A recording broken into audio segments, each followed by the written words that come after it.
Thank you very much. Thank you very much. It's an honor for me to be here today. Let me thank my good friend Alan Miller for those very kind remarks, and he was a great guy to work with at Universal Health, and I learned a lot about the healthcare industry, even more from being out there in the private sector than I did when I was in government in Washington, D.C. on the Finance Committee. We're here today, and I want to thank the Republican Jewish Coalition. First, thank them for having this forum today. I look forward to giving some brief remarks and then opening it up to your questions. I want to thank them also for the great work they do in reaching out to the Jewish community with the principles of the Republican Party. We've seen a dramatic transformation in this country with Jews all across this country now understanding that the values of the Republican Party are in concert with theirs, and we've seen a dramatic growth in Jewish involvement in the Republican Party, and a lot of that is to the credit of the Republican Jewish Coalition. So I just want to thank them for the great work they're doing, the outreach they're doing. I look forward to working with them, well, as President of the United States, to continue that effort. Today is December 7th. December 7th, a date that will live in infamy. December 7th was a day in which the United States was blindsided. It was blindsided because for a long, long time, a lot of people in this country did everything they could to avoid war, and at the price of almost losing the entire world to darkness. December 7th reminds us that America is vulnerable. Reminds us also, though, that people here in Washington and people around the country of goodwill can have different approaches to solving problems, see things differently. But we need to learn from history. History taught us that on June 14th, 1940, when France fell, Winston Churchill went on the radio and pleaded for America to come to her aid. And we did nothing in response.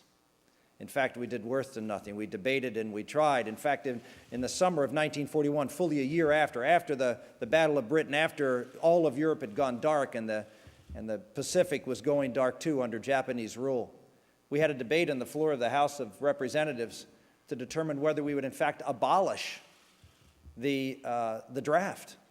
There was so much of an effort because people so badly wanted to avoid war, wanted to turn their eye to a gathering storm, as Churchill called it, that we came within one vote of abolishing the draft, which would make it even harder for us to arm up after the events of December 7th.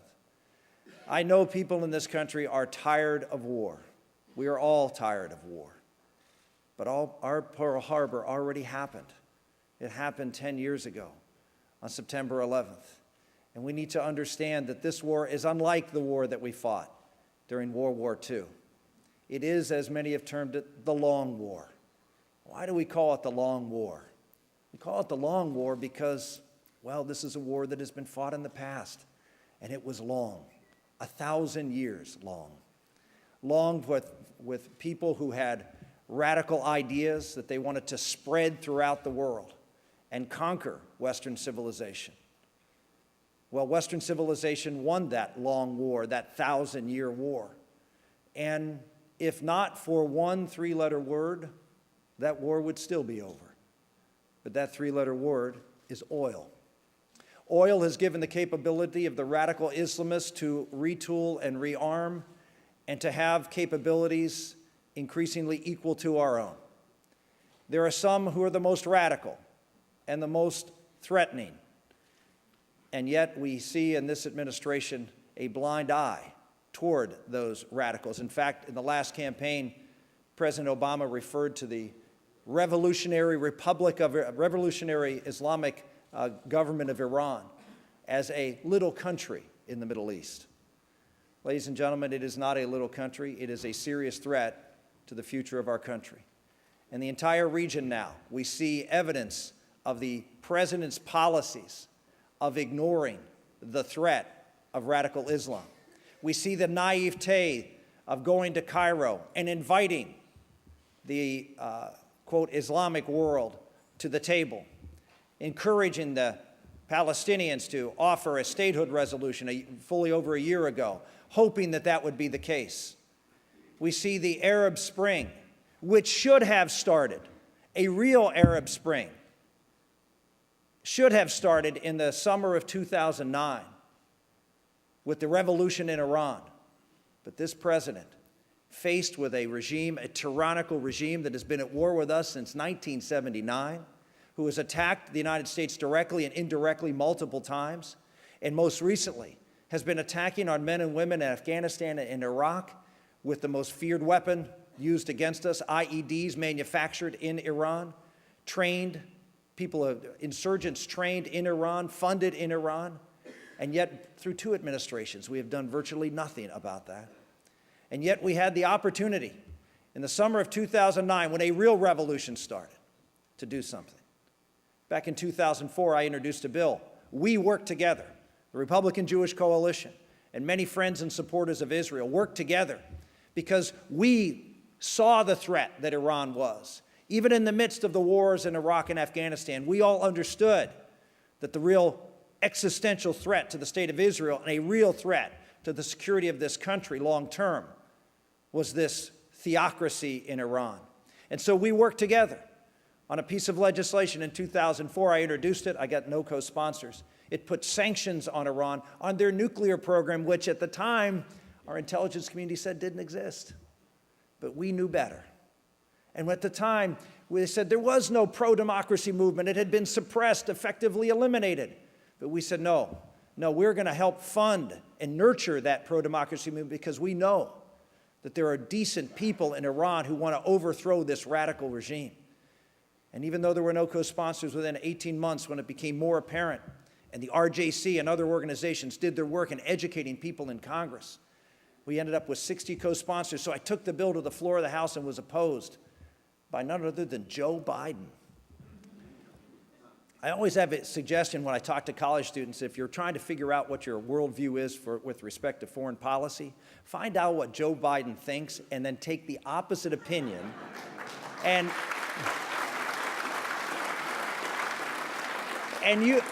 this is the great, you will be right 100% of the time, not 99, 100% of the time.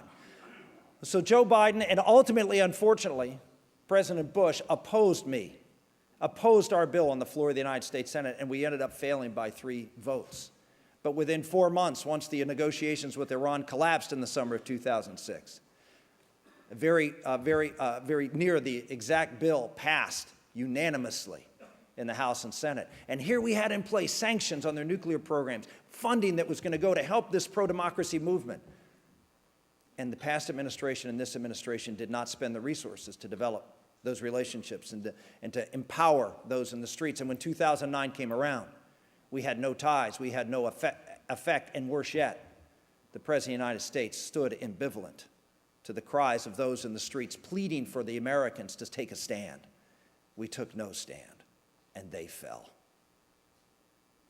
Interestingly enough, just a year later, when a group of radicals, including the Muslim Brotherhood and radical Salafi Islamists, took to the streets in Egypt against our ally, against our friend who hasn't attacked us, who hasn't declared war against us, who is not a radical theocrat that wants to control the world. Oh, in that case, we quickly jumped on board with the radical Salafis and Muslim Brotherhood in the streets and threw a cold but nevertheless friend of the United States and Israel under the bus. And we continued that pattern. We continued that pattern in, I would argue, in Libya and here in Syria. We established diplomatic relationships with Assad, called him a reformer, and still have the embassy there. In spite of all of the cries to remove him, we have sat on the sideline and done nothing other than to sort of pick, well, we'd like to see him leave. It's almost like filling out your bracket for the NCAAs. I mean, it doesn't work. It doesn't have an impact unless you do something, unless you have a policy that effectuates what you want to see happen. And this president, for every thug and hooligan, for every radical Islamist, he has had nothing but appeasement. We saw that during the lead up to World War II. Appeasement. We saw that if we can just open up and negotiate with people, that somehow or another that this will work. Ladies and gentlemen, learn from history, not just the history of World War II, but the 1,000-year history before that of this long war. We need a president of the United States who has the courage to stand up and talk truthful to the American public about what is at stake. And what is at stake is now evidently clear as we look at the situation developing in Iran. Iran is on the precipice of developing a nuclear weapon. It is a time when we need someone in the executive office, the Oval Office, who has the courage of their convictions, who has the experience, and who has the will to stand up and do what is right, to confront this radical theocracy that if they receive a nuclear weapon, if they develop one, will fundamentally change not just the Middle East, it will change the world. There is no greater purveyor of terror in the world than Iran. There is no greater threat to the existence of Israel than Iran. And we must stand up and say not only that they shouldn't get a nuclear weapon, oh, the president says that, but it's another one of those picks at the NCAA bracket. It doesn't matter unless you have the power and the will to do something about it.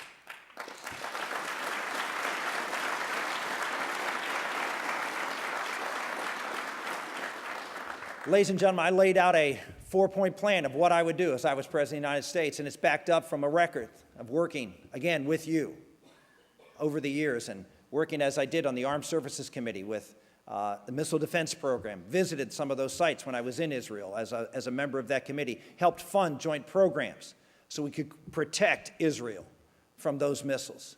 But that's not enough. No, we have to stop them. We have to make it very clear to Iran that the United States will not, the United States, I didn't say Israel, the United States, because it's in our security interest. The United States will stop Iran from getting a nuclear weapon, period.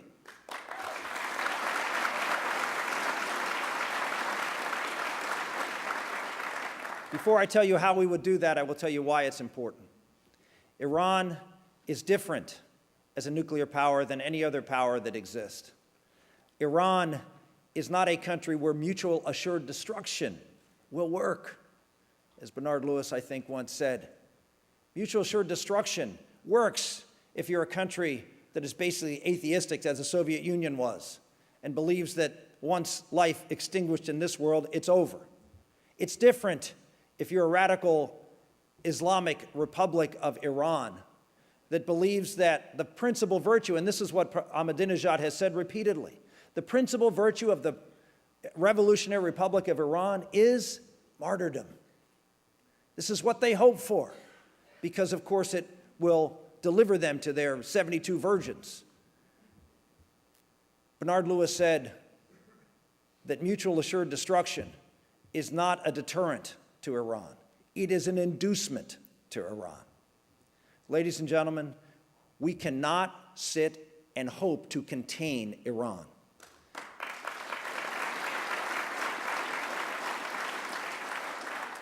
What we need to do very quickly is to use those funds to help the people in the streets of Iran and in their home now, locked away because they're afraid, because the United States wasn't there for them.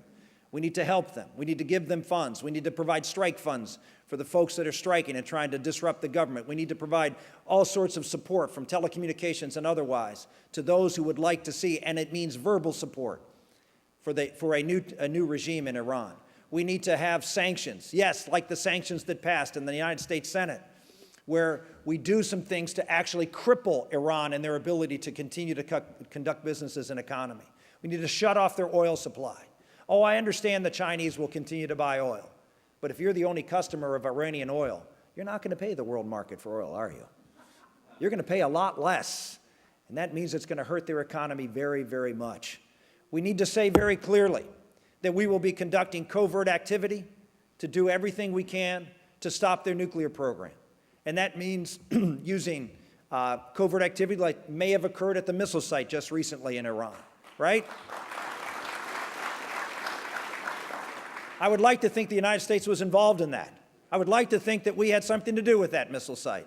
But given the president's record with Osama bin Laden and not being able to keep a secret of anything good that he did for even more than 24 hours, I suspect we'd already know if we had something to do with that explosion. So secondly, with respect to covert activity, we need to be very clear. Any foreign scientist working in Iran on this nuclear program will be termed an enemy combatant and will be subject to, like any other enemy combatant, like Osama bin Laden, to be taken out by the United States government as a threat to this country. And finally, we need to be working with Israel right now, publicly, saying to the Iranian government, we need to be jointly saying to the Iranian government, you will not have a nuclear program be developed. You will not have a weapon be developed. You either open up your facilities, allow inspectors, and begin to dismantle this program, or we will work together in concert to degrade that program via airstrikes or whatever means necessary to take that facility and ability out. People have said to me, Rick, you talk a lot about national security when you're out on the campaign trail, and I do, because I believe that there's a very good chance that by next election day, that the national security issues in this country will be of higher priority in the eyes of the American public than the economy. But let's not make any mistake. Our national security affects our economy. The idea that somehow or another that all of this going on in the Middle East, not just with the higher oil prices that may come as the tensions increase, but all of this going on and Iran getting a nuclear weapon and then being able to purvey terror with impunity. Why? Because no nuclear power has ever been attacked. And they know that. That's why they want it so badly. So they can continue to do what we just saw. The president boldly announced that the Iranians were trying to kill a Saudi ambassador here in America. And yet what was our response? Nothing. Again, nothing. Ladies and gentlemen, we need to stand up. And we need to stand up because it's going to affect not just our national security, but it will affect our economy. I have a bold plan to try to get this economy going, to throw out the tax code, reduce rates, simplify the code to 5 simple deductions, cut the corporate tax, eliminate them completely for manufacturers so we can get jobs back here in America, made in the USA jobs in America. We've got all sorts of ideas, but unless we are safe and secure, the #1 responsibility of the federal government, none of that economic plan will do much if we are in a state of panic because of terrorist attacks being launched continually on this country. You understand that. It's one of the reasons I came here today. I've sort of spent a little time in Iowa lately, and I'll be back. I was there yesterday. I'm leaving tomorrow morning. And I came back just to be here, just to affirm you.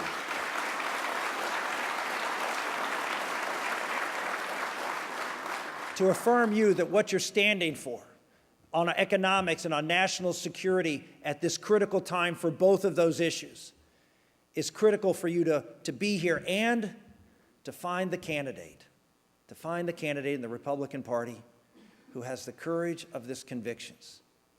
We've had great leaders in the past. A lot of them have had great ideas. We need people with great ideas. What we need more are people who have the courage to fight for those ideas. And then when things get tough, have the conviction to hold fast to make sure those ideas are put in place.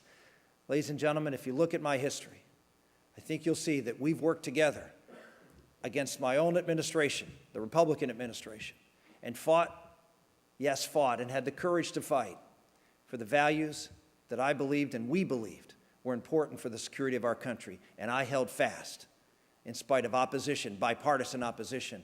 And in the end, we won the day. That's the kind of leadership we need. That's why I ask for your support today, and I look forward to your questions. Thank you.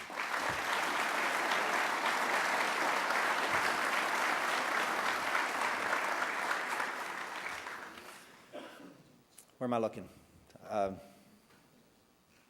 Over here? Yeah. Hi, Ken Abramowitz. Excellent talk. Thank you. I had no dispute with anything you said. I just wanted to mention one nuance. You said that Iran's an existential threat to Iran's an existential threat to Israel, which it is. But the key issue, since you're running for the President of the United States, is that Iran's an existential threat to America. As one of my favorite Ayatollahs said, possessing weapons of mass destruction is a condition for Islam to launch war on the infidel West. They weren't talking about Israel. They're looking here. So I just wanted to highlight that issue to you. Well, I would agree with that, obviously, on several levels. Number one, we are not going to sit silently by while our best ally in the region is under attack by anybody. And therefore, we will be brought into this at that first level. Secondly, as I mentioned before, there is no question that with a nuclear Iran, I know people are concerned, and legitimately so, about Iran launching a missile. I am more concerned about Iran using that as a shield to pervade terror all over the world, including not just Israel, but not just supporting Hezbollah, and now, of course, Hamas, and Hamas's friend within the Palestinian Authority. But we're talking about, as we saw just recently, Iran having the temerity to actually plan an attack on American soil. It is not the first time I'm sure they've planned it, and with a nuclear shield, it will be the first of many to come. That's why we must stop them.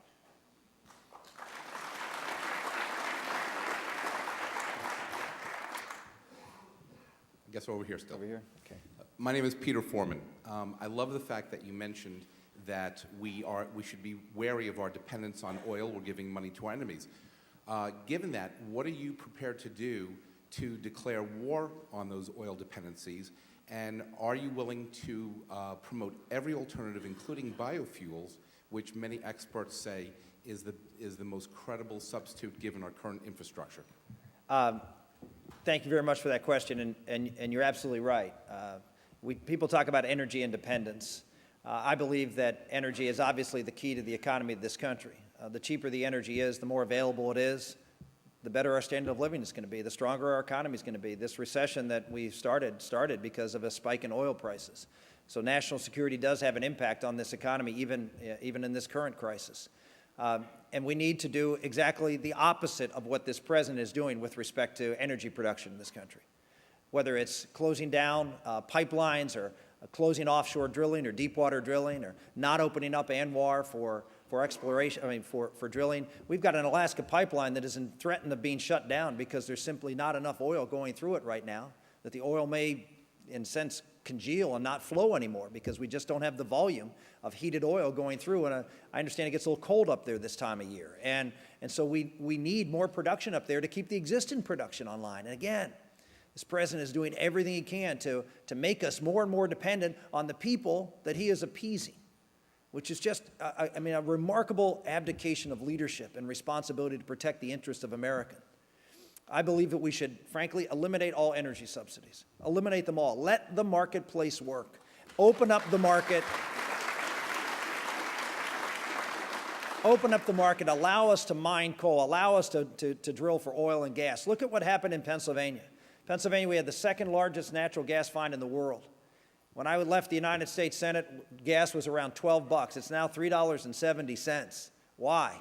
Because we have a plentiful domestic supply of energy. We need to do the same thing with oil. We need to do the same thing with coal. The president's about to put a regulation in place that's going to result in the closure of 60 coal-fired power plants.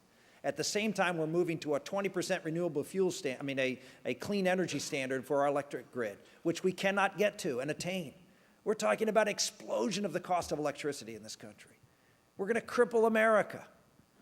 And so energy independence, how about just energy security so we can have enough production in this country, just like natural gas, so we're not dependent upon speculative places where we get our oil from now, which causes the price of oil to increase.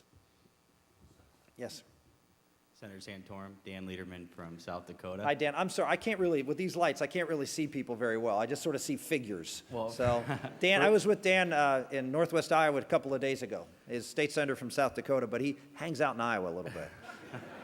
I want to thank you for, first of all, for your service, and secondly, for spending as much time as you have out in Iowa.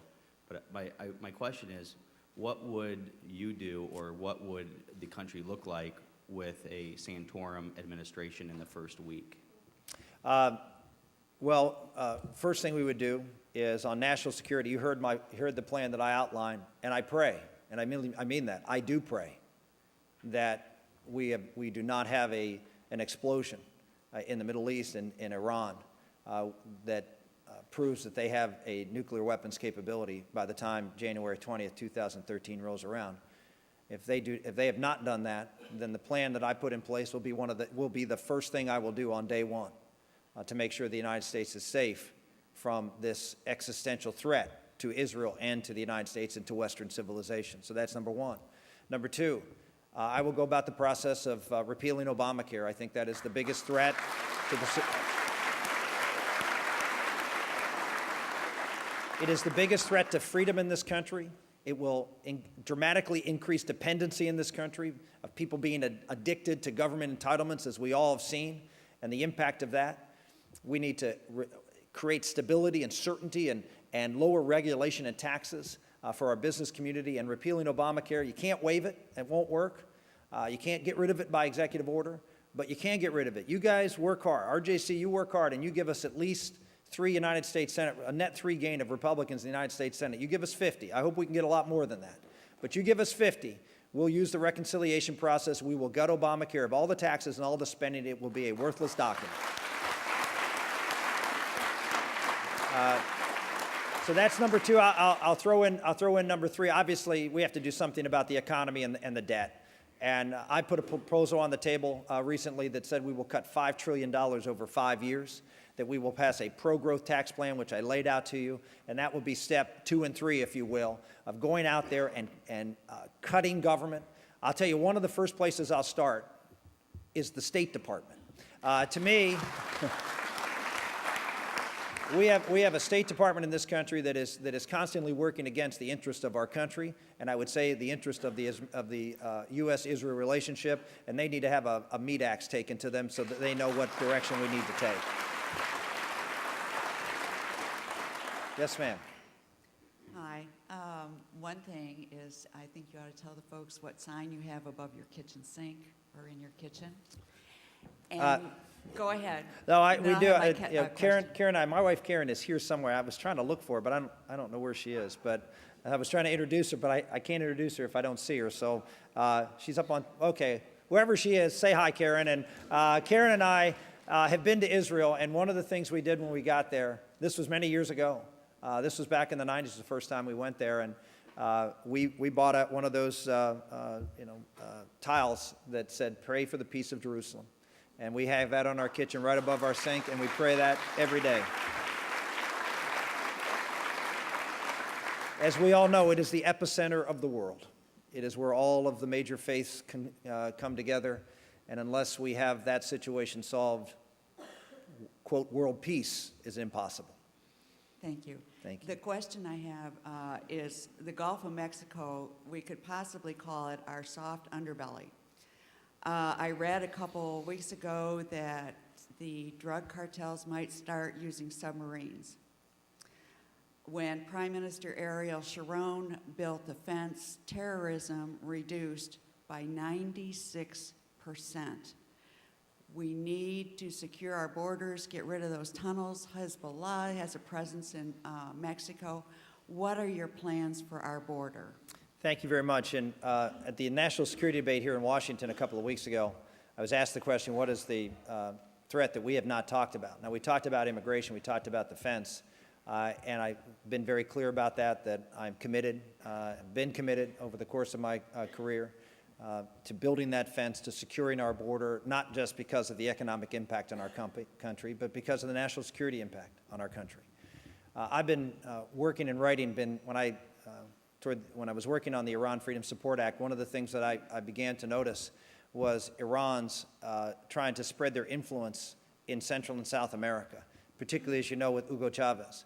And so I've been writing about it. I gave a speech during my 2006 campaign. Here we are in the middle of the Iraq War, which was horribly unpopular. Afghanistan was not going well, and that was becoming even more unpopular. It was part of the big anti-war movement was alive and well.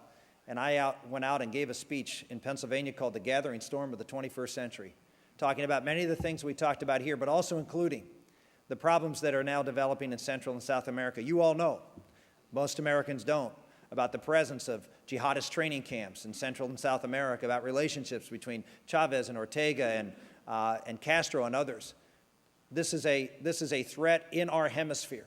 And because of the two prior this administration, the past one, focusing all of its attention, or most of it, on across the Atlantic, we have allowed a lot of relationships to go to seed in Central and South America. And both our militant socialist enemies, as well as the radical jihadists are taking advantage of that. We need to secure the border, but we also need to begin engaging our friends in the region. We need to develop new friends, and we need to confront the radicals that are joining together with the radical Islamists to try to create a sphere of influence that is an absolute threat to the security of our country.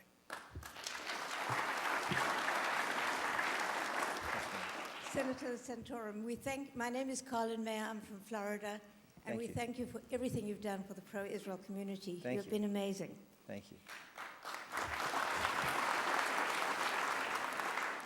There is something going through Congress at the moment, Menendez and Kirk, and from what I understand, the administration is trying to water it down. It's about crude oil and, crude oil and trying to be able to create a situation with oil. What would you do so that the price would not go up? Because the administration is saying that the price will be exorbitant and they want to stop it. What would you do to be able to create a level playing field, whereas we could do this for oil, create the sanctions, and get on with the job? Well, I would say first this to the administration. You think the price will go up now. Imagine what the price will be when Iran has a nuclear weapon and is starting to pervade terror all throughout the world. We will want for the price to be what it is today. Bottom line is, as I said before, if we put sanctions on the Iranian central bank, if we put sanctions on their inability to be able to sell oil to quote the rest of the world, we know that China will not pay attention to those sanctions, and they will continue to buy oil. But they will buy oil at a lot less price than what they're paying for now. So the oil will still be on the market. It just Iran will not be paid what the world price is, and therefore it will dramatically harm their economy, and that's why I support those sanctions.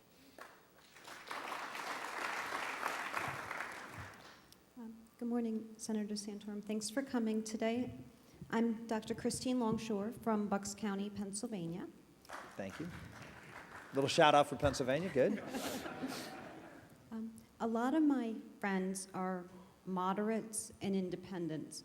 I completely agree with you on your opinion on world affairs, but my friends and I are a little concerned about your stance that you're so pro-life. For example, the Shivo case. How do you recommend I respond to them on that? You know what I say to people is, if you look at the Republican field, all of the Republican field is going to be pro-life and for marriage. That's who's left in the Republican field. They're all pro-life and they're all for marriage. And so you're really choosing between, not on the issue. You're choosing between, something a little different. I would make the argument that we've had presidential candidates who have been, quote, pro-life or pro-marriage, who have not been very comfortable talking about those issues because they don't feel really comfortable about the positions they hold. There may be people in this race who would fit that moniker. I'm not one of them. And I look at it this way. When you're electing a president, if you say the issues are the same, do you want to elect a president who you actually trust that they believe and say what they believe? Or do you want to have a president who says, I believe this, but I'm just saying it because, maybe it's what I need to say to get elected? I would say to you that what you're looking for in a president is someone with integrity, someone you can trust, someone you know that when they tell you something, they mean it and they feel it. And I do. And I don't back away from that. But I'm honest with you about that. I think character matters in a leader. I think someone who has the courage of their conviction matters. We're not going to agree on everything. Nobody agrees. Sometimes I don't even agree with myself on things. But what I think people are looking for is authenticity. Someone who's willing to stand up and tell what they really believe to the American public. Let me assure you, my wife Karen is here. She will make sure that I do that, as she does on a regular basis. You will see what I really believe. And look, I think also my track record shows that I'm someone who's, I'm not, I don't go out and condemn people who I disagree with. I respectfully disagree with them, and we work together as we can to try to make this country a better country. Am I done? Okay, this is my hook. Thank you, Alan, for graciously coming out here and doing so. Let me just wrap up by saying thank you again. And I mean that from the bottom of my heart. Having toiled in the vineyards here a little bit for the causes that we share, this organization has been terrific. And I know for many of you who were like Alan, some of the folks who started this organization, and it wasn't the most popular thing to be a Jewish Republican. But you had the courage of your convictions. And you stood up for the principles that you think are important to keep this country free, safe, and prosperous and strong. And I just want to say to all of you, if you're looking for a candidate who has the same kind of convictions, who has the track record to back up what they say they're going to do, who has the courage to go out when it's not popular and stand by and hold fast to the issues that you believe in your heart are what's important for the future of our country, then we have a lot in common, and I hope I can get your support. Thank you, and God bless.